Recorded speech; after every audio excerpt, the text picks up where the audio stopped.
Cuarta parte. Allí, en la silla del juez, con la soga colgando detrás, estaba sentada la rata en cuyos ojos reconocía los ojos malvados del juez, ahora con una mirada incluso más intensa y diabólica. Salvo por el aullido de la tormenta de afuera, en la habitación solo había silencio. La lámpara sobre el piso hizo que Malcolmson se repusiera. Por fortuna era de metal, de manera que el aceite no se derramó. No obstante, la necesidad de hacerse cargo de ella acabó de aplacar sus aprensiones. Una vez que la apagó, se limpió el sudor de la frente y meditó por un instante. «Esto no está bien», se dijo a sí mismo. «Si sigo así me volveré un torpe desquiciado. Esto debe parar.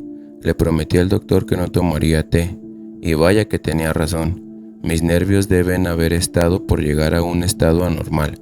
Raro que no lo haya notado.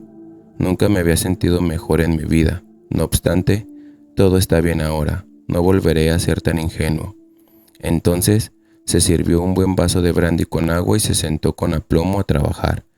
Había pasado casi una hora cuando levantó la mirada de su libro, extrañado por la abrupta calma.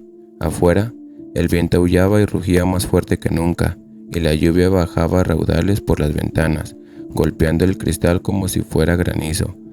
Pero dentro no había ningún sonido más que el eco del viento que corría por la gran chimenea, y de vez en cuando el siseo de algunas gotas de lluvia que se abrían paso por ella durante alguna tregua en la tormenta. El fuego se había debilitado y no llameaba más, aunque todavía arrojaba un fulgor rojizo. Malcolmson escuchaba atentamente y al instante oyó un chillido leve, muy tenue. Venía del extremo de la habitación donde colgaba la cuerda, y pensó que era el crujir de ésta sobre el piso por el vaivén de la campana que la alzaba y la dejaba caer.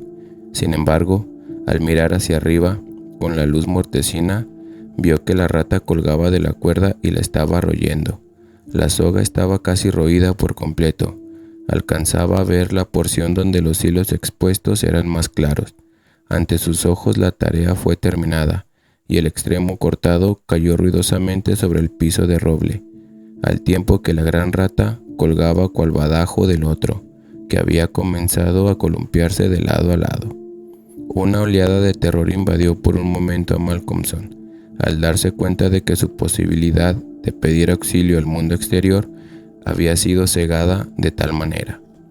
Pero de inmediato una intensa ira la reemplazó y, tomando el libro que estaba leyendo, lo lanzó hacia el roedor. El golpe había sido bien calculado, pero antes de que el misil la pudiera lanzar, la rata se soltó y cayó al piso con un ruido sordo. Malcolmson corrió al instante hacia ella, pero ésta huyó y desapareció entre las sombras de la habitación. Malcolmson sintió que su trabajo había terminado por esa noche y decidió entonces darle un giro a la monotonía de la rutina mediante la cacería del roedor. Le quitó la pantalla verde a la lámpara para asegurarse de que la luz se esparciera lo más posible por la habitación. Al hacerlo, la penumbra de la parte superior del cuarto se desvaneció, y con una nueva claridad mucho mayor que la negrura previa, los retratos de la pared resaltaron marcadamente. Desde donde estaba situado Malcolmson, vio justo frente a él la tercera imagen a la derecha de la chimenea. Se talló los ojos sorprendido, y entonces lo invadió un profundo temor. En el centro del cuadro había un espacio irregular de lienzo café, tan fresco como cuando fue retirado sobre el marco. El fondo era el mismo, con la silla, la esquina de la chimenea y la cuerda, pero la figura del juez no estaba allí.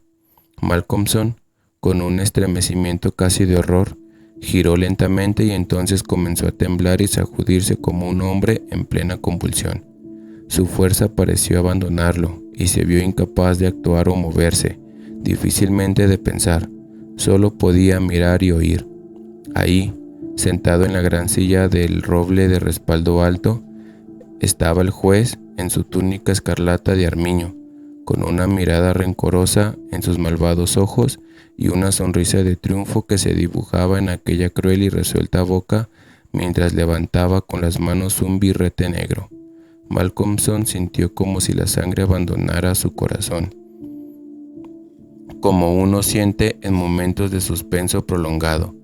Había un zumbido en sus oídos, Afuera escuchaba el rugir de la tempestad y, a través de él, transportado por la tormenta, vino el tañido de la medianoche de las fuertes campanadas en el centro del pueblo.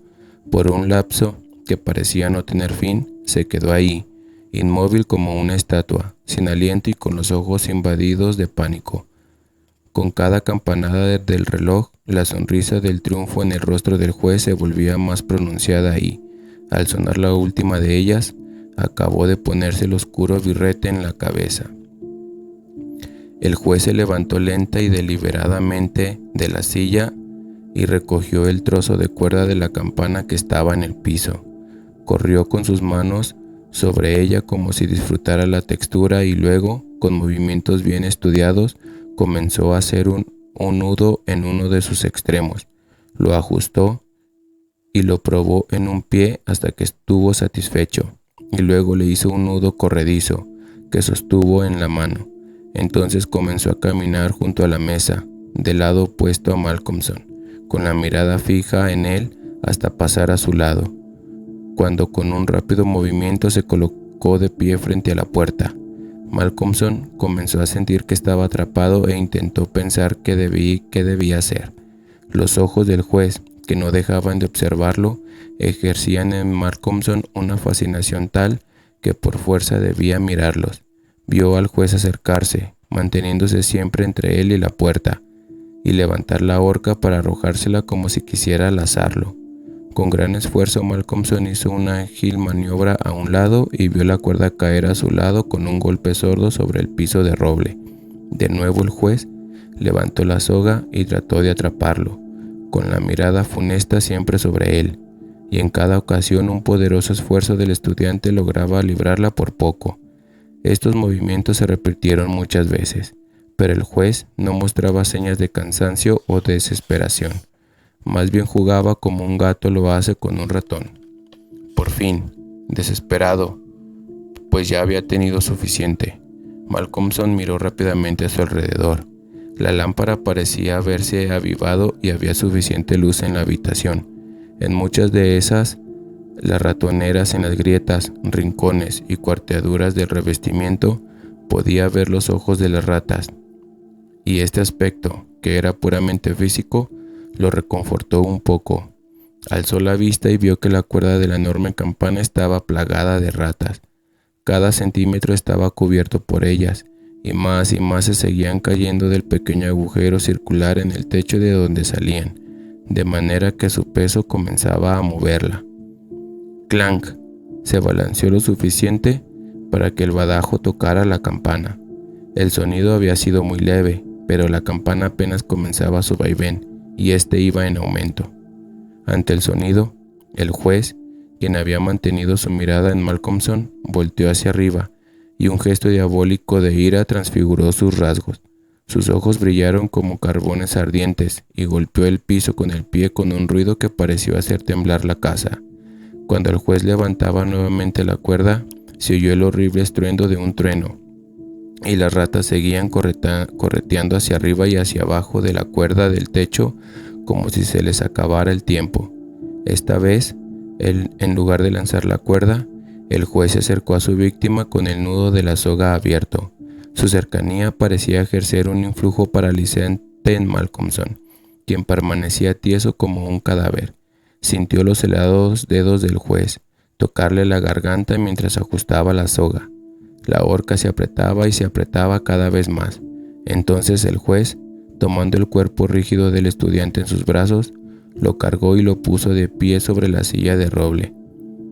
Y parándose en la silla junto a él, alzó la mano para alcanzar el extremo de la cuerda que seguía columpiándose arriba. Al alzar la mano, las ratas huyeron chillando y desaparecieron por el hoyo en el techo, tomando el cabo suelto de la horca.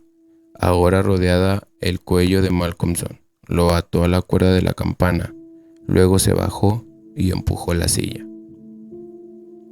En cuanto la campana de alarma de la casa del juez comenzó a repicar, una muchedumbre se reunió de inmediato.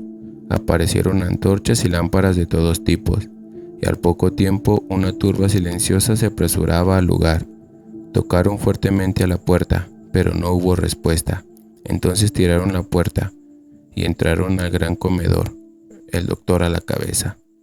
Ahí, del extremo de la cuerda de la gran campana, colgaba el cuerpo del estudiante, y en el rostro del juez en el retrato había una maligna sonrisa. Esta fue la historia de La casa del juez. Espero haya sido de tu agrado. Nos vemos en el próximo episodio. Muchas gracias por la escucha.